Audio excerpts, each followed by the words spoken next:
Drive up to the Oregon coast always did something to my chest, loosened it, like a knot someone finally let go of. 90 miles of two-lane road through Douglas fir and mist, and by the time the Pacific came into view, I was already breathing easier. I'd made that drive probably 60 times since my wife Carol and I bought the beach house back in 2007. We'd found it on a Tuesday afternoon, a weathered craftsman sitting on a bluff above Rockaway Beach, paint peeling, porch sagging, the whole thing listing slightly toward the ocean like it was trying to get a better look.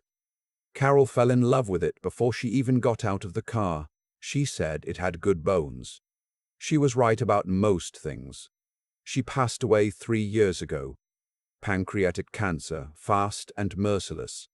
14 months from diagnosis to the end. The beach house had been sitting mostly unused since then. I'd get up there maybe twice a year, stay a weekend, sit on the porch with my coffee and watch the fog move and try to remember how to feel something other than hollow. This particular September, I made the drive alone. The way I always did now. My son lived in Phoenix with his wife and their 2 kids. We talked on Sundays. Sometimes he called midweek if the kids did something funny. It was a reasonable relationship, warm enough, comfortable enough. I thought so anyway. I want you to stop for a second and tell me something. Where are you listening from right now, and what time is it there? I always find it something, knowing someone out there is somewhere specific, in some kitchen or on some commute, spending their time with my story. Thank you for that. I pulled off the highway onto the gravel road that curves along the bluff. That's when I first noticed it. The grass was cut. Short and even along the edge of the driveway, clippings still bright green. I'd cancelled the property management service 8 months ago. The cost didn't make sense for a house nobody was using. I sat in my truck with the engine running for a moment, just looking at that grass. The key went in smoothly. That was the second thing. That door always stuck in damp weather, needed a firm shoulder and a little patience. Carol used to call it the house's way of making you earn it. I barely had to turn the key. Inside, the air smelled clean. Not the dusty, closed-up smell I expected after months away. Something like lemon cleaner, faint but present. The empty rug had been shaken out. I could tell by the way it sat too neatly against the baseboard, not the rumpled angle I always left it in. My chest started doing the thing it used to do in country, that low-frequency hum behind the sternum. I spent 4 years in the army, most of it in Germany during the Cold War, logistics and supply chain. But you learn in the service that when something feels wrong, you don't talk yourself out of it. I walked into the living room and stopped. The floors, we'd had those original pine floors for 17 years, worn smooth, dark in the corners, creaky in 3 specific spots. Carol and I both had memorized so we could step around them on early mornings without waking the other. They were gone. In their place were wide plank hardwood, pale oak, beautifully installed, not a gap or a squeak anywhere. I knelt down and ran my hand along the surface. New. Maybe 6 months old, maybe less. The smell was still faintly there if you got close. Polyurethane, just cured. Someone had replaced my floors, in my house, while I was in Portland going to my cardiologist appointments and watching the evening news and thinking the house was sitting empty.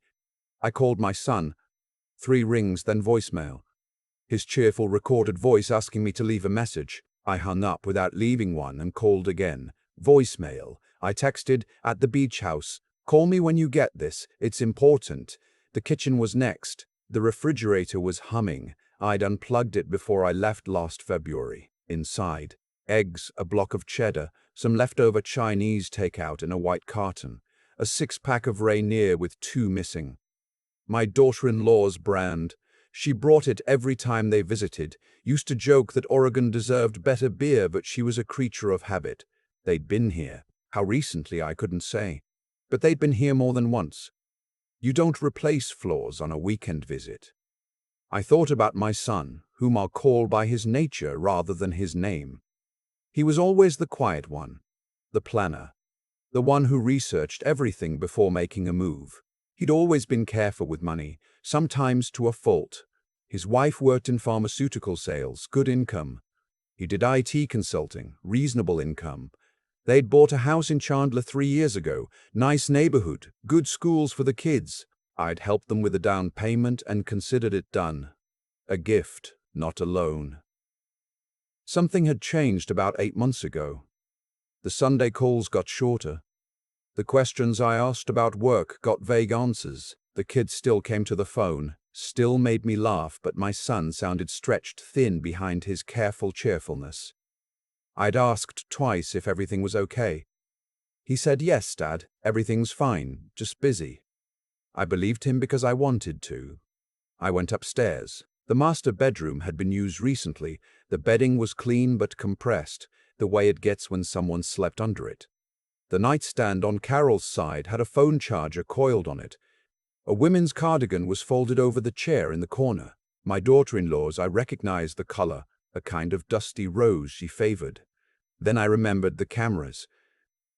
Carol had insisted after a break-in at the Hendersons' place 2 doors down the summer of 2019. She'd done the research herself, ordered the system, had a local guy install 3 small cameras, one in the living room, one covering the back deck and yard, one in the garage. I'd thought she was overreacting. I hadn't thought about those cameras in 4 years. I sat on the edge of the bed and opened the app on my phone. It still worked. 6 months of cloud storage still intact. My hands were steadier than I expected as I scrolled back. April. My son and daughter-in-law arriving on a Friday evening, 2 cars, which was unusual, his truck and a rented panel van. They didn't look like people on a vacation. They looked like people moving. Over the following 2 days, the camera footage showed them carrying things in. Not furniture, boxes, specific and careful. Banker's boxes, sealed with tape, stacked in the second bedroom I use as a storage room. My son made a spreadsheet. I could see him typing on his laptop at the kitchen table, and he taped a numbered label to each box. Whatever was in those boxes, he was cataloging it. Then, mid-April, 2 men I didn't recognize arrived in a white Chevy Silverado. My son met them on the porch. The conversation looked short. One of the men handed him something, a manila envelope, and my son looked at it for a moment before taking it. The men left. My son stood on the porch for a long time after, looking out at the ocean, not moving. 3 days later, the floor guys showed up. 6 hours of work. When they left, those original pine floors were gone. I watched 6 weeks of footage in 45 minutes. The boxes moved twice, once to what looked like a different configuration, then rearranged again. My son came alone the second time. He looked worse, thinner, and he sat at the kitchen table with his head in his hands for a long stretch before he got up and started working. My phone buzzed. My son calling back. I answered. "Hey, Dad. Sorry, I was on a call. What's up?" "Smooth, normal." "I'm at the house," I said. "The floors are new." A pause. Short but real. A pause. Short but real. "Oh, yeah. We noticed they were really worn. Wanted to do something nice. Surprise you. There's food in the refrigerator. Chinese takeout from 2 days ago by the smell of it. We came up last weekend, didn't want to bother you. You replaced 17-year-old floors without asking me." His voice shifted, almost imperceptibly. "Dad, we were trying to help. The house needed it." "There are boxes in the storage room," I said. "Banker's boxes, a lot of them." Silence. Longer this time. "Those are just some work files. Overflow from the Phoenix office. It's temporary." I looked around Carol's bedroom, at the cardigan on the chair, at the phone charger that wasn't mine. "Son," I said quietly. I watched the camera footage. The silence that followed was a different kind. I could hear him breathing. "Dad, I'm not angry. I'm worried. Tell me what's going on." Another pause then. "Please don't open those boxes." His voice had dropped to something barely above a whisper. "Please don't. I'll explain everything when I can. Just please leave them alone and go home. Please, Dad." A voice in the background. His wife. Urgent. I have to go. I'll call you tonight. Don't touch anything. He hung up. I sat in the quiet bedroom for a long time. The ocean was audible through the window, the way it always is when the wind comes from the west, that low and constant sound. Carol always said it was the house breathing. I went to the storage room. The boxes were stacked floor to ceiling along the back wall, 43 of them by my count, numbered in my son's careful hand. I pulled box 7 open first, no particular reason, just the nearest one. Inside were financial documents, not personal files, corporate filings, wire transfer records, internal memos with letterheads I recognized. I'm not a financial guy. 38 years teaching high school history in the Portland public school system. But you don't teach Reconstruction-era corruption and Gilded Age railroad fraud for 4 decades without learning how to read documents. I recognized what I was looking at. These were records of a company called Prestige Senior Living Group, a chain of assisted living facilities based in the Pacific Northwest. And what these documents described was systematic Medicare billing fraud. Facilities charging for therapies that weren't performed, for medications never dispensed, for staff hours that existed on paper only. The dollar amounts were staggering. Tens of millions over 7 years. My son had spent 6 years as a compliance officer for Prestige's parent company. I sat on the floor of my beach house storage room, surrounded by boxes of evidence, and I understood everything. I opened box 12, then box 29. The pattern repeated across all of them. A methodical, comprehensive record of fraud, documented by someone who knew exactly where to look and what mattered. These weren't random files. This was a legal case, complete and annotated. My phone rang. Unknown number. I almost didn't answer. Hello, a woman's voice. Professional, careful. Is this the owner of the Rockaway Beach property? I said it was. My name is Agent Sandra Weller. I'm with the Health and Human Services Office of Inspector General out of the Seattle Field Office. We've been attempting to locate your son. We believe he may have critical documentation related to an ongoing investigation. If he's been in contact with you, it's important that you call us. She left a number. I called my son back. This time he picked up on the first ring. They called you, he said. Not a question. A federal agent, OIG. I heard him exhale. How much do you know? Enough. I've been reading your boxes for the past hour. He was quiet for a moment. Then carefully. Dad, those documents prove what Prestige was doing. I spent 2 years documents prove what Prestige was doing. I spent 2 years documenting it. I took it to the company's general counsel first. He told me I was wrong. 3 months later, I was laid off. They called it a restructuring, a short, exhausted laugh. A month after that, I went to a private attorney. Good lawyer, really experienced in whistleblower cases. She agreed to take the case. She filed a qui tam suit under the False Claims Act in April. And then she withdrew. Said she had a conflict of interest. Wouldn't explain. Then our house in Chandler was broken into. Both times in 2 weeks. Nothing stolen. Just searched. His voice was flat with fatigue. Then someone put a GPS tracker on my wife's car. We found it when she took it in for an oil change. I stared at box 29. Why didn't you tell me? Because I didn't want this landing on you. His voice broke on the last word, just slightly. I thought if I kept it away from you, if I kept it somewhere they wouldn't think to look, I could figure it out. I was going to tell you. I just needed time. And the floors? A small silence. One of the guys they sent came to the house in Phoenix, just knocked on the door friendly, said he was from the company, wanted to discuss a mutual situation. We left that night. We've been living up here since May, Dad. The floors, the kids were playing, there was an accident, a bad one with some water. The pine boards buckled. I had to replace them. I was going to tell you. I kept meaning to. Something moved at the edge of my vision. Through the storage room window past the side yard, a dark blue Tahoe had pulled onto the gravel drive and stopped. "Son," I said quietly, "there's a car here.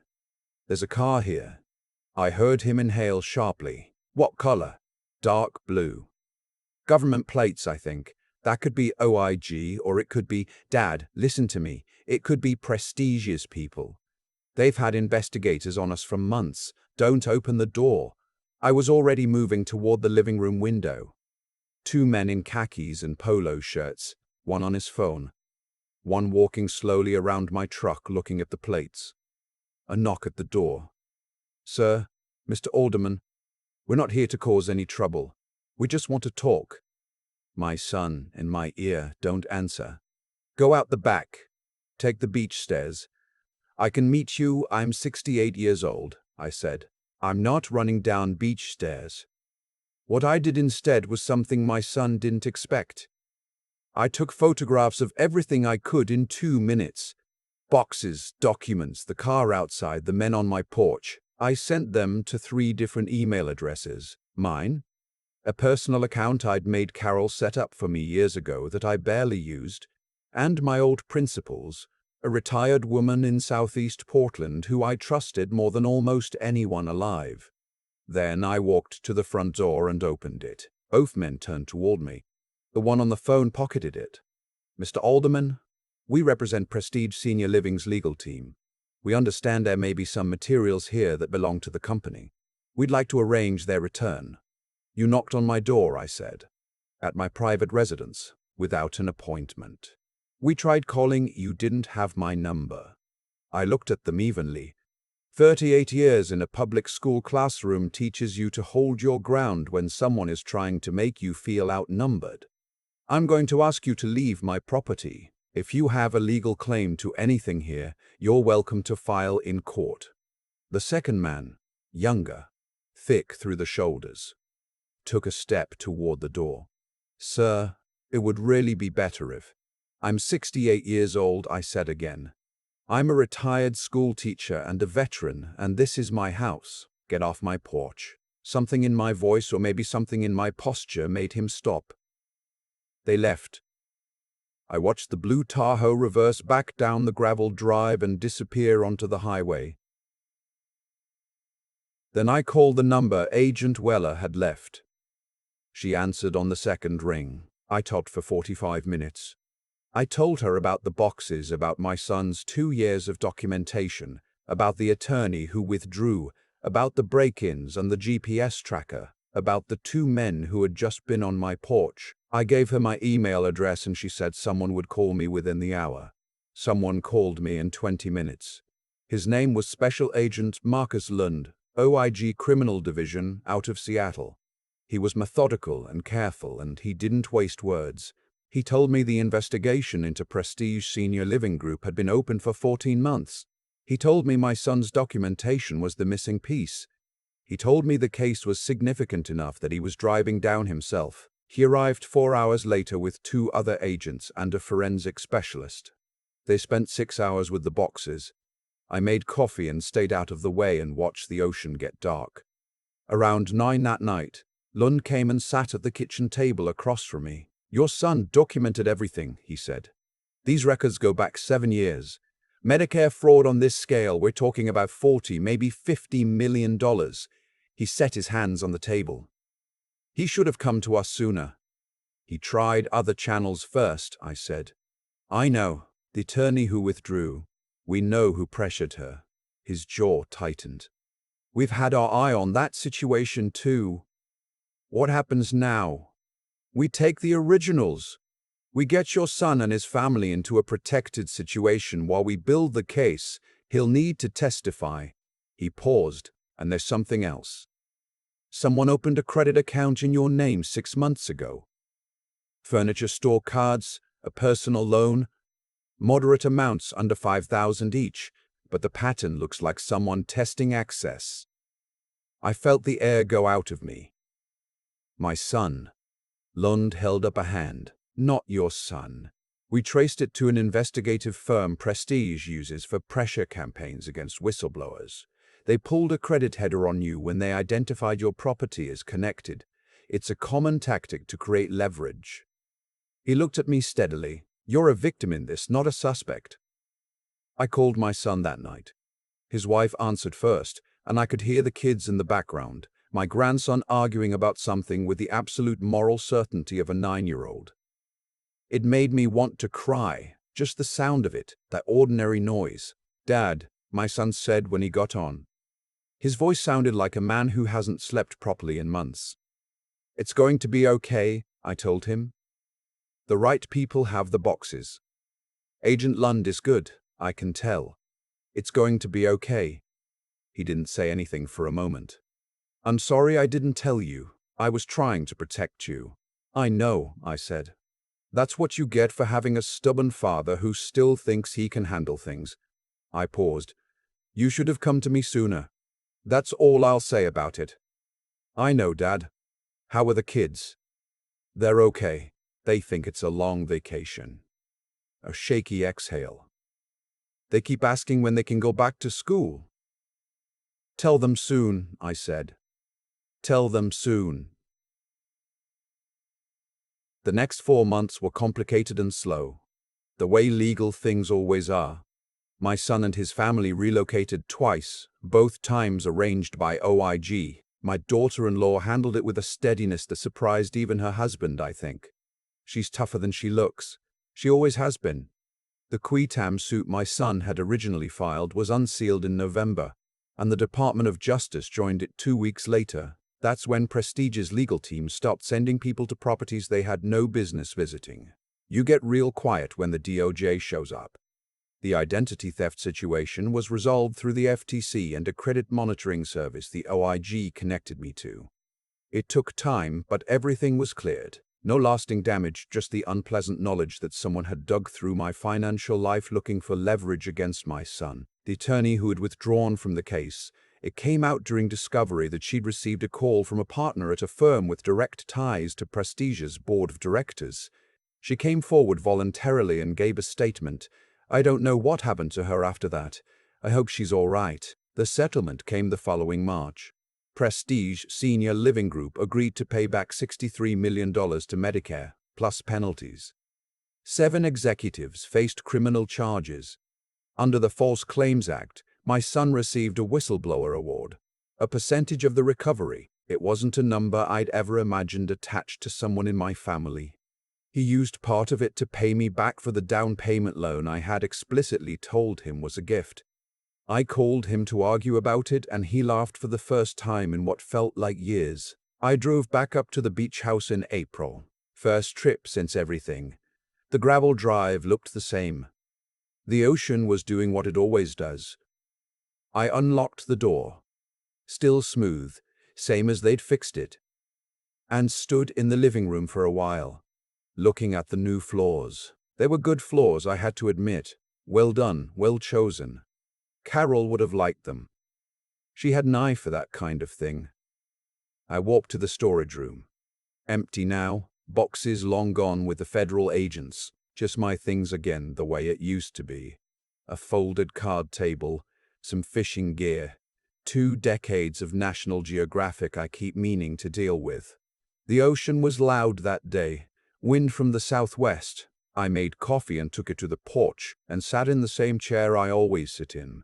The one position so that if you look slightly left, you can see the water between the pines. My son called around noon. He and his wife were looking at houses in Washington state, outside Tacoma. The kids were starting at a new school in the fall. He sounded like himself again, or a version of himself that had been through something and come back harder and clearer for it. "The floors look good, don't they?" he said. "They do," I admitted. "Better than the old ones, honestly. I'm glad." A pause. "I should have told you from the beginning." "You should have," I agreed. "But you were scared. And you were scared. And you were trying to do it right. I know the difference." He was quiet for a moment. "How'd you know to push through? When those guys showed up on the porch, how did you know not to run?" I thought about it. 38 years in a classroom, watching young people try to bluff their way through things they didn't know. learning when someone was fronting and when they meant it. Because they knocked, I said. People who have real legal authority don't knock. They come with paperwork. Those men knocked because they were hoping I'd be afraid enough to open the door before I thought clearly. He laughed softly. History teacher logic. Every tool I have, I said. That evening, after he hung up, I sat on the porch until the light went the way it does on the Oregon coast. Not dramatic, just a slow dimming, the color going out of things gradually. The water turning from blue to pewter to black. The pines went dark from the bottom up. Carol used to say that watching the light change here was better than any television ever made. I used to disagree just to make her argue with me. She argued beautifully. I miss her every day with the same specific weight, not lighter with time, just more familiar. The house was quiet behind me. No boxes, no secrets, no strangers in the driveway. Just the porch and the trees and the ocean doing what it always does. I thought about what I'd learned, that the people you love will sometimes try to protect you by keeping you out, and that the kindest thing you can do in return is refuse to be kept out. That legal systems and investigative agencies matter, but they need someone to hand them the evidence. That 7 years of fraud and intimidation can end in a courtroom if one person decides it's worth documenting, even when it's terrifying. And that sometimes your floors buckle and your father finds out everything. And you end up okay, anyway. I went inside before it got fully dark, banked the wood stove against the coastal chill, and slept the way I hadn't slept in months. No dreams I remembered. Just the sound of the ocean through the window, the house breathing, the same as it always was.